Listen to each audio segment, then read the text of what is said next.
Strong am I with the Force. Yes, Master.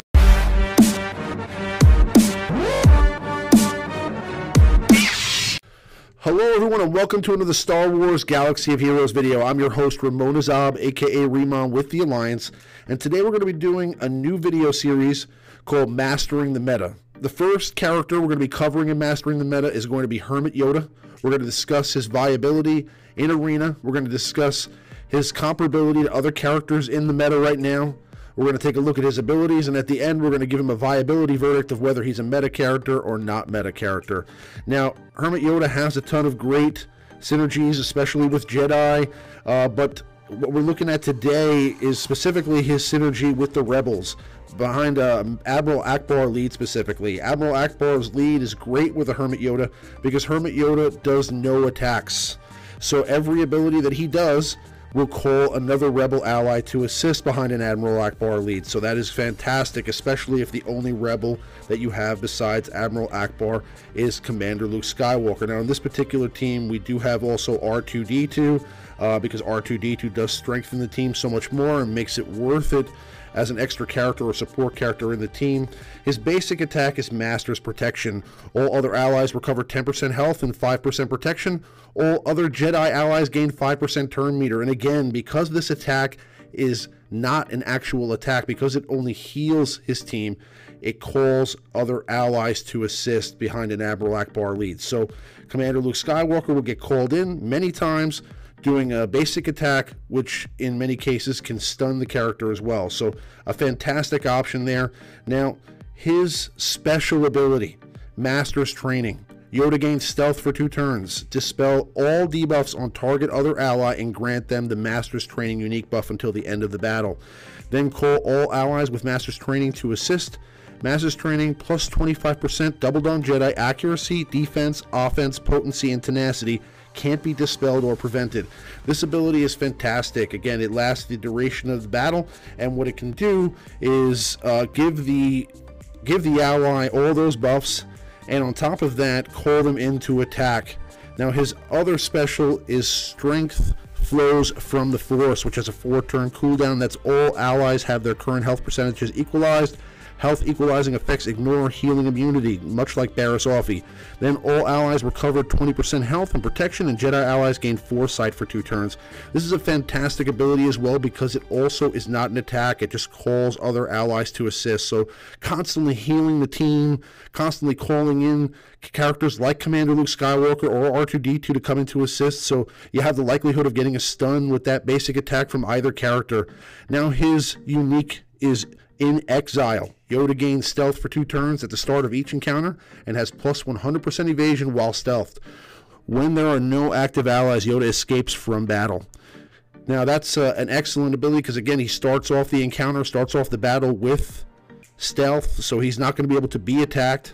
Again, he's going to be pretty much protected for the majority of the battle because he does have stealth for the majority of the battle, unless it's dispelled or the turn runs out and he does not get there, or he gets potentially fractured. Now he has another unique, which is Do or Do Not, and whenever an ally with Master's Training is defeated, Yoda gains 100% turn meter and resets all of his cooldowns. Now that's with a Zeta. Now I have not put that Zeta on him yet. I have put the Strength Flows from the Force Zeta on him, and that is an excellent Zeta. It adds the addition of Foresight to Jedi allies, and also adds the addition of 20% health and protection. I'm sorry, 20% protection to the heal. So if the character does have full health, they're still going to gain or regenerate protection as well. Now, again, because he is doing all these heals to the team is constantly buffed, the team is constantly, healing and regenerating their health and protection, and they're constantly attacking, and you're calling your most ferocious attacker, Commander Luke Skywalker himself, into attack most of the time. So if you have characters that are getting, for example, Master's Training, then at the end, they're going to all call in to assist. Sometimes Commander Luke Skywalker will get called in twice to assist because he's the character that's chosen as the character for the Master's training, and then he's also chosen as the rebel character to be called in to assist. So he'll actually do 2 attacks in a row, which can be fantastic, especially because the chances of him getting a stun are increased every time he attacks. And he's obviously one of the better damage dealers in the game. Hermit Yoda is basically like a facilitator to the team. He's basically like the point guard to the team. He's kind of like the conductor of the orchestra, if you will. You know, he basically facilitates the team, gives them buffs, gives them heals. He gives tons of protection to the team and health. He's got a great role to play in the current meta. Now, in comparison to other characters out there, for example, we're looking at Commander Luke Skywalker-led teams, or we're looking at, for example, Rex-led teams or General Kenobi-led teams.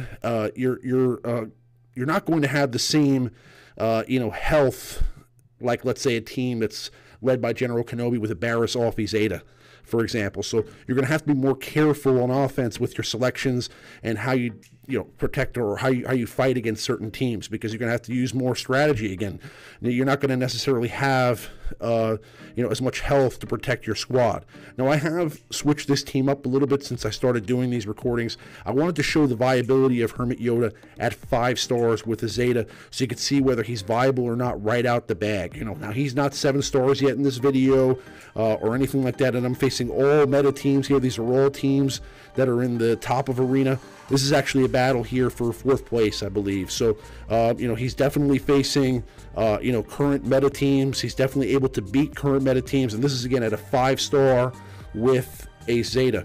Now, that's great because, again, he's able to be a viable character at 5 stars because he's a utility character. Much like the original Grand Master Yoda that came out so long ago, he really is mainly there to facilitate the rest of the team. So his abilities are what makes him viable. It's not really the ability to do damage or anything like that. So he doesn't need to have 7 stars. He doesn't need to have all of his gear. He just needs to be able to stealth. He needs to be able to facilitate the rest of the squad and give them what they need, their buffs and their heals. And he can do that at a lower star level or at a lower gear level. So you're not going to want to have him too low geared. Again, you don't want him to just be killed immediately by an area of effect attack or anything like that. But you do want him to last the duration of the match. So he's going to need some gear.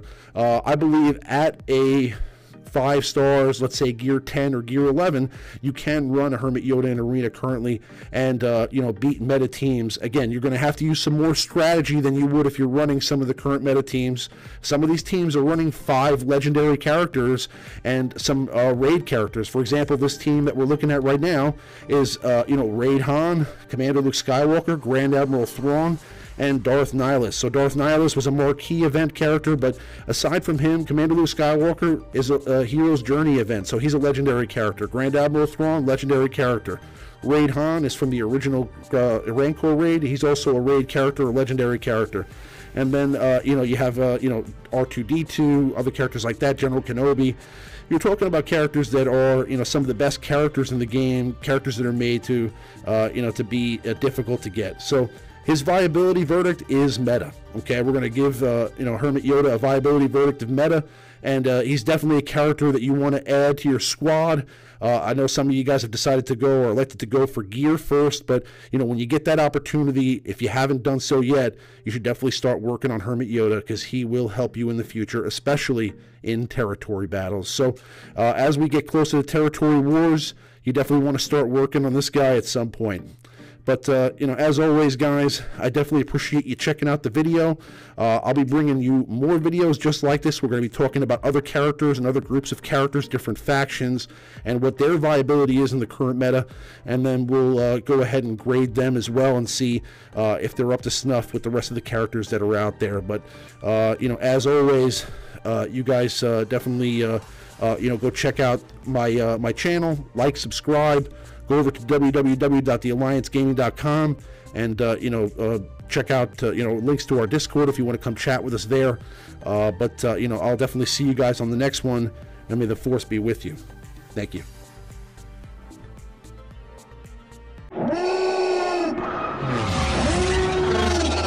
Yes, Master.